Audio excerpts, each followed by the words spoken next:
San Francisco, California. The Golden Dragon Restaurant. November 8th, 1967, Thursday night. There were 23 people in that restaurant when it happened. 23 witnesses to something that was never filmed, never photographed, never officially documented. The incident lasted 11 seconds. What occurred in those 11 seconds would be discussed in martial arts circles for decades, debated, analyzed. Some would call it a myth. Others would swear on their lives it happened exactly as described. But here's what nobody disputes. A 250-pound professional wrestler walked into the Golden Dragon that night looking for a fight, and he found Bruce Lee sitting quietly in booth 7, eating chow mein with chopsticks. What happened next changed how that wrestler and everyone else in that restaurant understood what real fighting actually meant. This is the story they've been telling in whispers for 55 years. This is what really happened on November 8th, 1967. The Golden Dragon Restaurant, Chinatown, San Francisco. The restaurant is busy, but not packed. Thursday night dinner service. The smell of garlic, ginger, and soy sauce fills the air. Woks sizzle in the kitchen. Steam rises from bamboo baskets. Chinese opera plays softly from a radio behind the counter. 23 people scattered across 12 tables. Families finishing dinner. A couple on a date. 3 elderly Chinese men playing mahjong in the corner. Waiters moving between tables with teapots and serving trays. In booth 7, near the back, away from the windows, sits a small Chinese man in a dark blue tracksuit. Bruce Lee. He's 27 years old, 5 feet 7 inches, 135 pounds, eating alone. Chopsticks moving precisely from bowl to mouth. A pot of jasmine tea beside his plate. A notebook open next to the tea. He's writing between bites. Notes about movement, about timing, about his evolving philosophy of combat. Nobody in the restaurant recognizes him. He's not famous yet, not really. He's taught some martial arts in Oakland and Los Angeles, done some demonstrations, played Kato on the Green Hornet TV show, but the show was canceled after 1 season in 1967. Bruce Lee is just another martial arts instructor trying to make a name for himself. Just another small Chinese guy eating dinner in Chinatown. The door opens. Cold November air rushes in and everything changes. The man who enters is impossible to miss. 6 feet 4 inches tall, 250 pounds. Not fat, muscle. Thick, powerful muscle built from years of professional wrestling. His shoulders fill the doorway. His neck is as wide as most men's thighs. He's wearing jeans, a leather jacket, and cowboy boots that add another inch to his already towering height. His name is Raymond the Boulder Sullivan. Not his real name. Changed it for the wrestling circuit. Sounds tougher, more marketable. Raymond is 31 years old. Professional wrestler for 9 years. Works the California territory. Small venues, county fairs, American Legion halls. Not the big time, not Madison Square Garden, but he makes a living. He's known for 2 things, his size and his legitimate toughness. See, most professional wrestling in 1967 is predetermined, scripted. The outcomes are decided backstage, but the wrestlers are still legitimate athletes, and Raymond Sullivan is more legitimate than most. Before wrestling, he was a college football player. Before that, an amateur boxer. He knows how to actually fight. And he's drunk. Not falling down drunk, functional drunk. The kind of drunk where confidence becomes arrogance, where volume increases, where judgment disappears. He's been drinking since early evening at a bar 3 blocks away. Whiskey, double shots. His wrestling buddies left an hour ago. Told him to go home. He didn't listen. Instead, he walked to Chinatown looking for food, looking for trouble, looking to prove something. Raymond scans the restaurant. His eyes adjust to the lighting. He sees the families, the elderly men, the couple on their date. Then his eyes land on booth 7, on the small Chinese man eating alone. Something triggers in Raymond's drunk mind. Maybe it's the quiet confidence in how the man sits. Maybe it's random target selection. Maybe it's racism.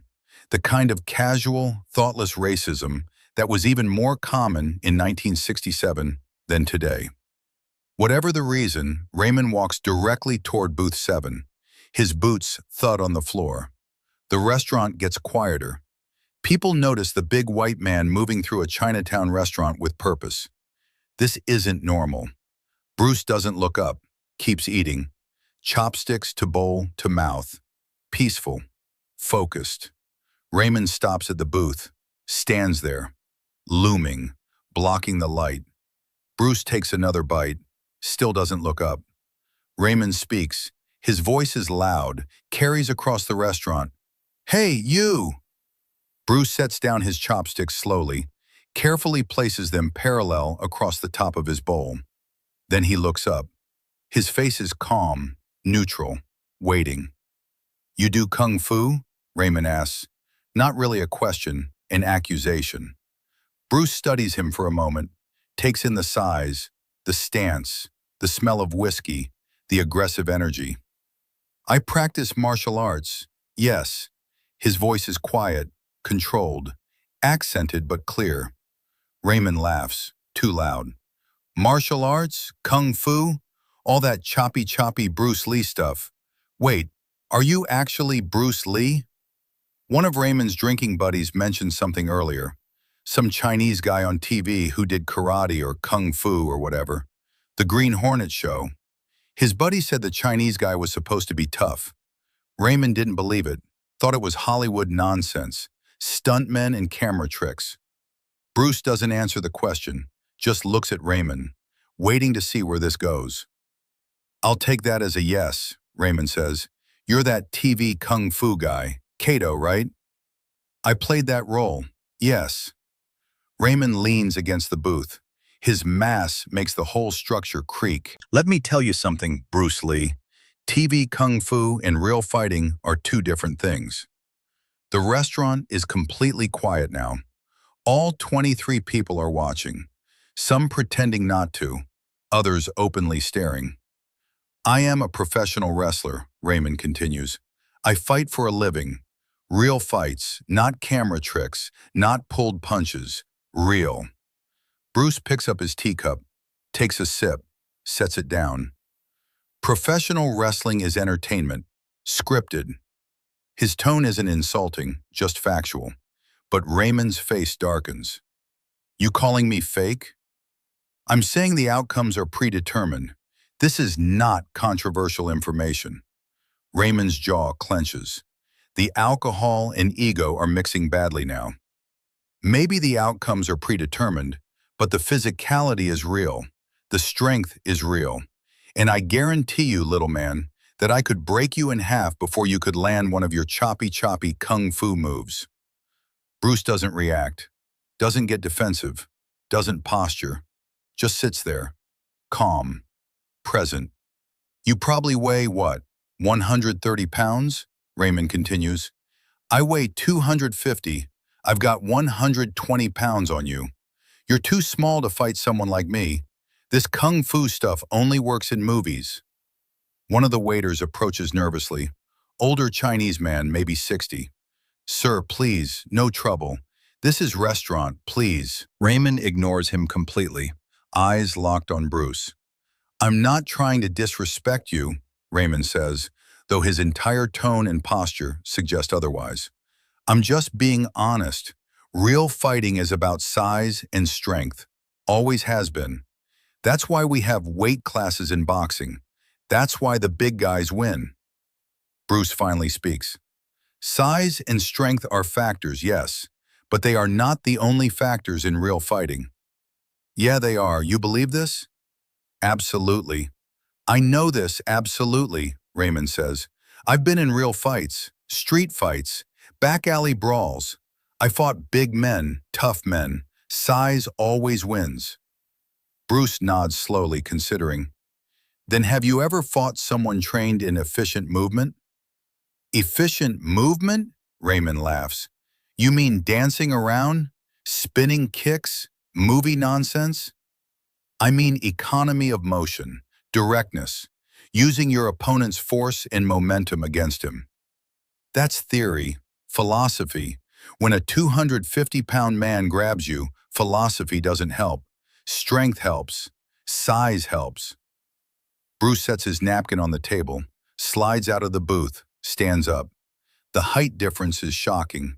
Bruce at 5 feet 7 inches. Raymond at 6 feet 4 inches. Bruce looks like a child standing next to Raymond. The other diners tense. This is escalating. The elderly men in the corner stop their mahjong game. The couple on the date exchange worried glances. One of the waiters disappears into the kitchen, probably to get the owner. Bruce looks up at Raymond, still calm. You genuinely believe size is the determining factor? I don't believe it, I know it. Then you should have no problem demonstrating this, proving your point.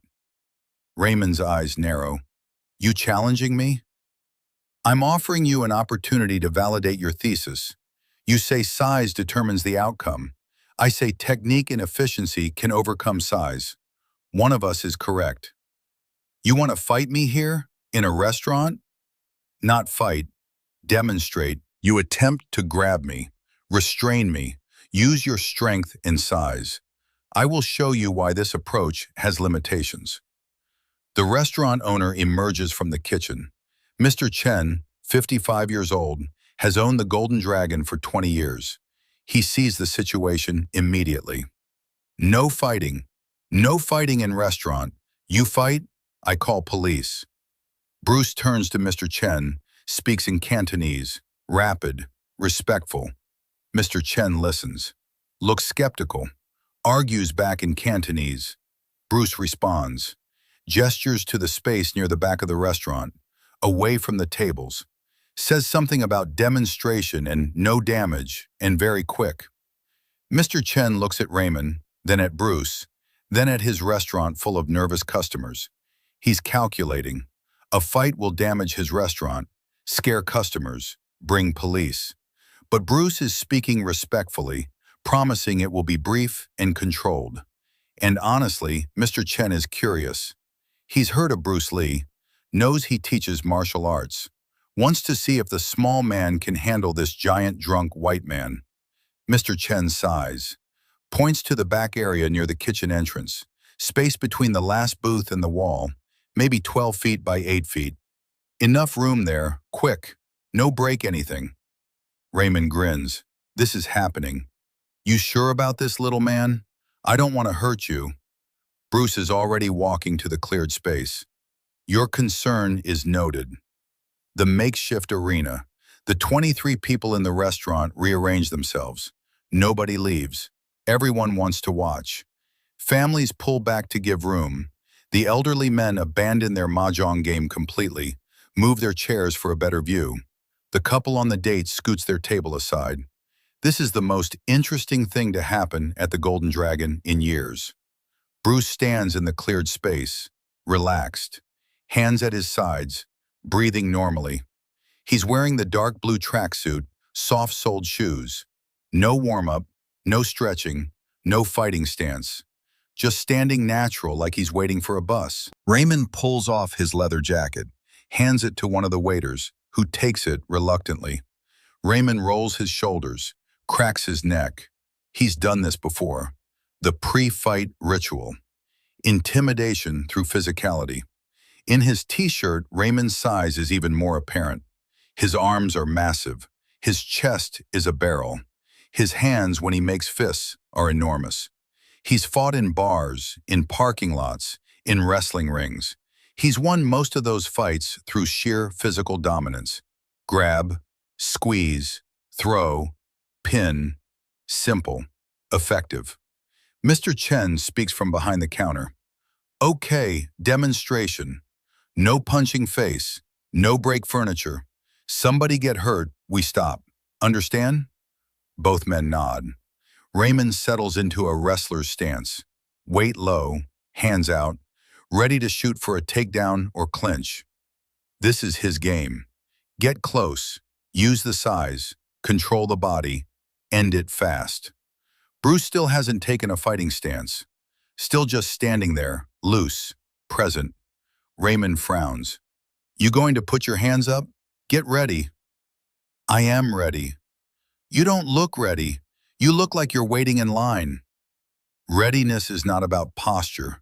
It's about awareness. Raymond shakes his head. Whatever. Your funeral. One of the elderly Chinese men calls out something in Cantonese. Bruce glances over, nods slightly. The old man just told him to be careful. Raymond speaks. So how does this work? I just try to grab you? Try to restrain me using your strength and size.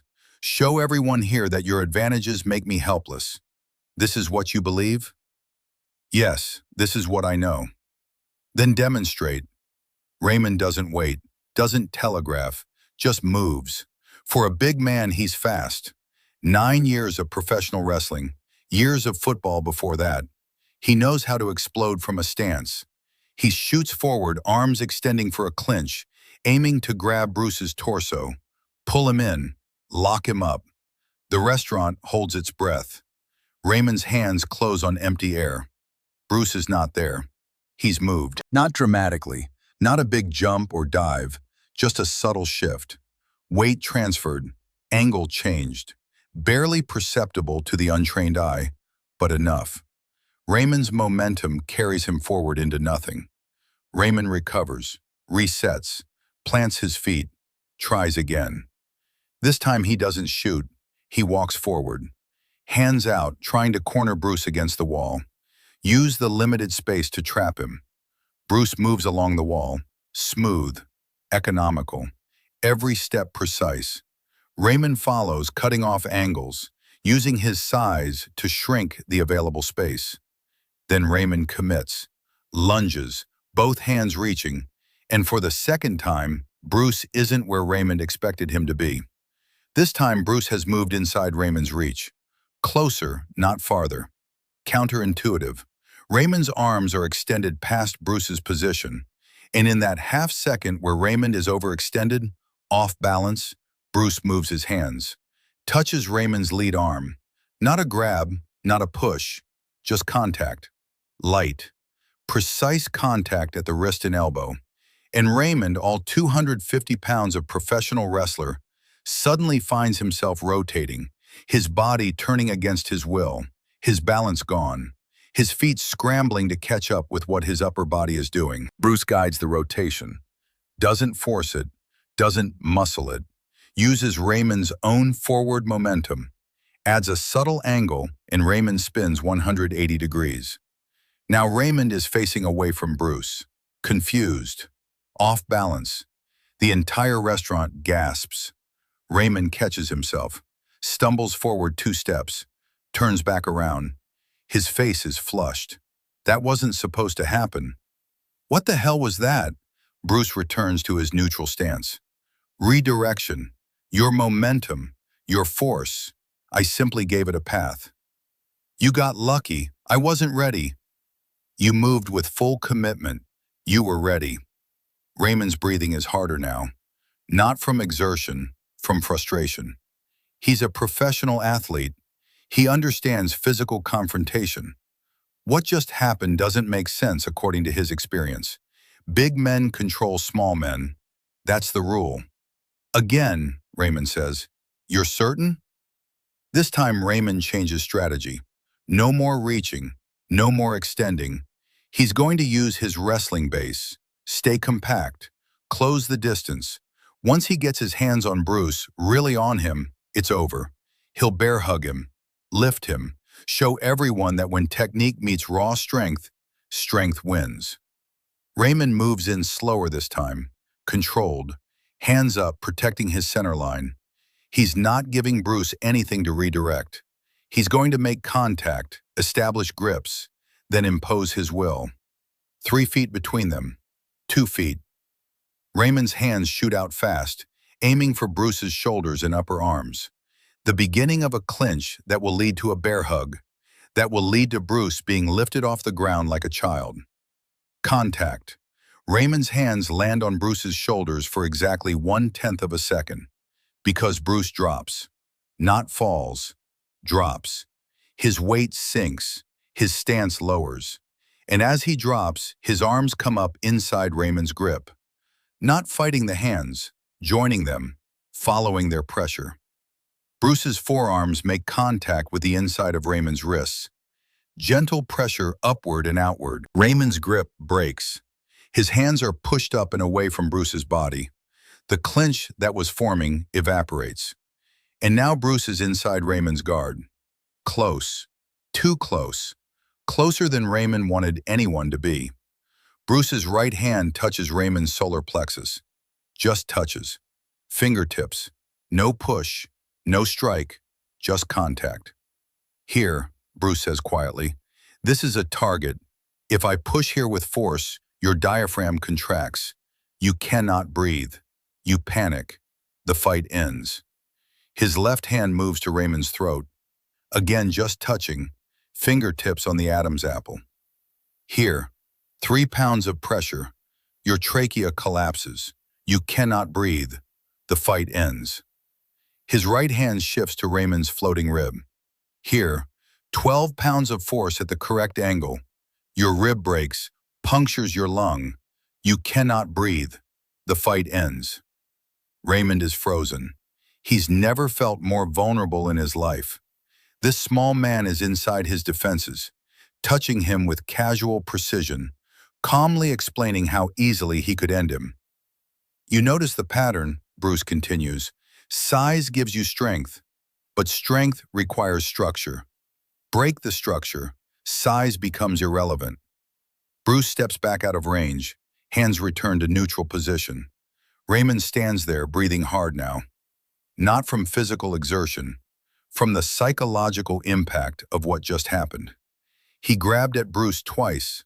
Both times his hands found nothing. The third time he established a clinch, the thing he's best at. And within 1 second, Bruce had dismantled it and marked 3 lethal targets. The restaurant is absolutely silent.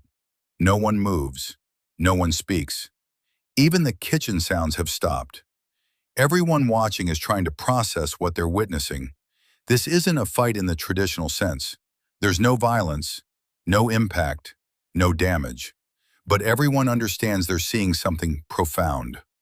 A large, trained, dangerous man is being systematically dismantled by someone half his size. Without aggression, without visible force, without apparent effort. Raymond's pride is collapsing in real time. He came in drunk and confident, called out a small Chinese man, challenged him, planned to prove that size and strength trump everything. Instead, he's been made to look foolish in front of 23 witnesses. But beneath the wounded pride, Raymond is beginning to understand something. This isn't luck. This isn't tricks. This is skill. Real skill. The kind he's never encountered. One more time, Raymond says. His voice is different now, less aggressive, more desperate. One more, I'll get you this time. Bruce tilts his head slightly, studying him. You won't, but I'll show you why. Raymond charges. No technique this time, no strategy, just raw aggression. Both arms reaching. He's going to grab Bruce, lift him, slam him, end this humiliation. He's fast for a big man, fueled by whiskey and wounded pride, remarkably fast. Bruce doesn't move. Raymond's brain registers this too late to stop. Bruce is just standing there, not evading, not dropping, just there. Raymond's hands close on Bruce's torso. Finally, contact, a grip. His fingers dig into the tracksuit fabric. He's got him. Victory surges through Raymond's chest. He starts to squeeze, starts to lift. And then Bruce moves. Not away, into. Bruce's weight drops again, but this time his whole body coils. His right leg sweeps behind Raymond's lead leg. His left hand goes to Raymond's elbow. The elbow of the arm that's grabbing him. His right hand goes to Raymond's shoulder, and Bruce rotates, uses Raymond's gripping hands as a pivot point, turns his whole body. The sweep behind Raymond's leg removes the foundation. The hands on elbow and shoulder control the upper body. Raymond's center of gravity shifts violently. Raymond, all 250 pounds, goes airborne. Not high, maybe 6 inches off the ground, but completely horizontal, parallel to the floor. No control. No say in what's happening to his body. Time seems to slow for the witnesses. They see Raymond suspended in the air. They see Bruce beneath him, already stepped aside during the rotation. They see gravity reassert itself. Raymond hits the restaurant floor. Not thrown with full force. Bruce controlled the descent, but still 250 pounds lands flat on his back with a heavy thud. The impact rattles dishes on nearby tables. Raymond lies there stunned, the wind knocked from his lungs, staring at the ceiling, his mind trying to understand how he went from gripping his opponent to being airborne to being flat on the ground. The whole sequence took less than 2 seconds. Bruce stands over him, not gloating, not celebrating, just present. He extends his hand. "Are you hurt?" Raymond blinks, processes the question, moves his arms, his legs. Nothing broken, just his pride and his breath. He shakes his head. Raymond, the Boulder, Sullivan sobered up that night, woke the next morning with bruises on his back and a completely different understanding of what fighting meant. He spent a week thinking, replaying those seconds in his mind, the way his hands closed on empty air, the way his strength meant nothing when his balance was gone, the way Bruce controlled him, without anger, without aggression, without ego. On November 15th, 1967, he drove to Los Angeles, found the Junfan Gong Fu Institute in Chinatown, and walked in. Bruce was there teaching a class. He saw Raymond enter and nodded once. He finished the lesson. Afterward, Bruce approached him. "You came." "I said I would." Many people say things, few follow through. "I've been thinking about what happened all week. I need to understand what you did. Not so I can beat you. I'm done with that. I need to understand because everything I thought I knew was wrong." Bruce studied him.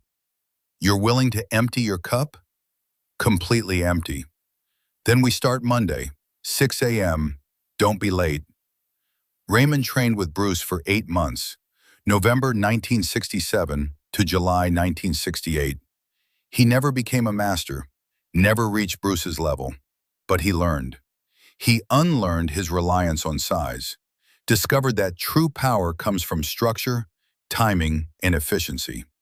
He eventually returned to professional wrestling, but he was different. He moved differently, thought differently. His colleagues noticed, asked what changed. He never told them the full story. They wouldn't have believed it anyway. The Golden Dragon Restaurant. Bruce finished his fresh plate of chow mein and drank his tea. The restaurant returned to normal. The mahjong game continued. Families finished dessert. The couple on the date laughed about something. Mr. Chen stopped by the table one more time. "Mr. Lee, what you did tonight, very impressive, but also very dangerous. What if that man pulled a knife, pulled a gun? You still so calm?" Bruce considered this. "If he had a weapon, I would have left. Fighting is not about proving points or defending ego. It's about survival. A knife changes everything. No amount of skill makes you bulletproof. So you pick your battles." "I pick battles worth fighting. Tonight was about education, his and mine. I learned my techniques work against a larger, trained opponent in an unpredictable situation." He learned that his assumptions about size were incomplete. Both of us are better for it. "You're very wise for a young man." "I'm a perpetual student, Mr. Chen. The day I think I know everything is the day I stop growing." Bruce paid his bill, left a generous tip, picked up his notebook, and headed for the door. As he reached it, one of the elderly men from the mahjong game called out in Cantonese. Bruce turned. The old man spoke, his voice carrying across the quiet restaurant. "Young Bruce Lee, tonight you showed us something we will never forget. You showed us that water defeats stone, not through force, but through persistence and adaptation. You are water. That big American, he was stone. Stone is strong, but stone is rigid. Water flows. water wins. Bruce bowed respectfully. Thank you, Sifu. Your words honor me. You represent Chinese martial arts with dignity, with control, with wisdom. This is what Kung Fu truly means. Not fighting, not violence, but discipline, knowledge, and humanity. The other diners had stopped to listen.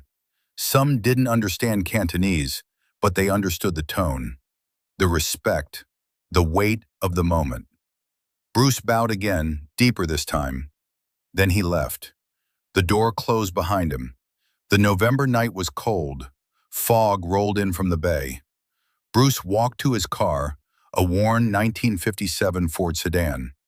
He got in and sat for a moment. He thought about the encounter, about Raymond, about the look in the man's eyes when he realized his understanding of combat was incomplete. Bruce started the car and drove home to Oakland to his wife Linda and his young son Brandon, who was 2 years old and sleeping peacefully, unaware that his father had just validated years of training and philosophy in seconds at a Chinese restaurant. The story of what happened at the Golden Dragon spread slowly through martial arts circles. The witnesses told people. Those people told others.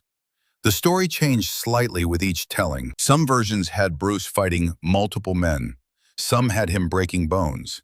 Some involved police. But the core remained consistent. Bruce Lee, 135 pounds, dismantled a 250-pound professional wrestler without anger, without injury, without ego. Raymond Sullivan told almost no one.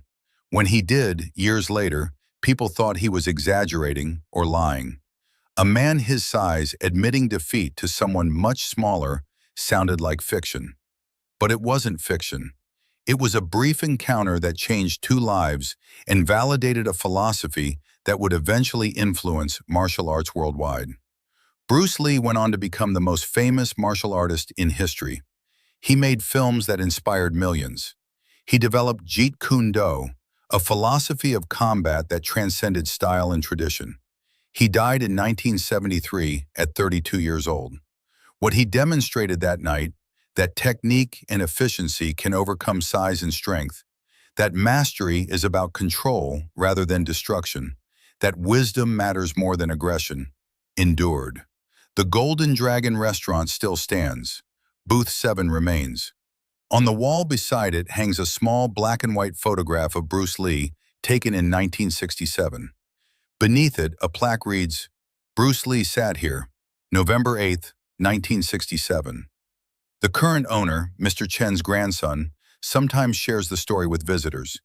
Many doubt it. There's no footage, no photographs of the encounter, only memories from witnesses, most of whom are gone now. But occasionally, an elderly person will come in, order tea, and sit in booth 7. When asked why that booth, they smile. I was here that night. I saw what happened. I saw a small man make a giant look foolish without throwing a single punch. I saw real kung fu, real mastery, and I've never forgotten it. The story endures not because of a fight in a restaurant, but because of what it represents. A moment when philosophy became reality, when years of disciplined training met raw aggression in size, when belief was tested and proven. A brief encounter that affirmed everything Bruce Lee stood for and left a lasting mark on martial arts history.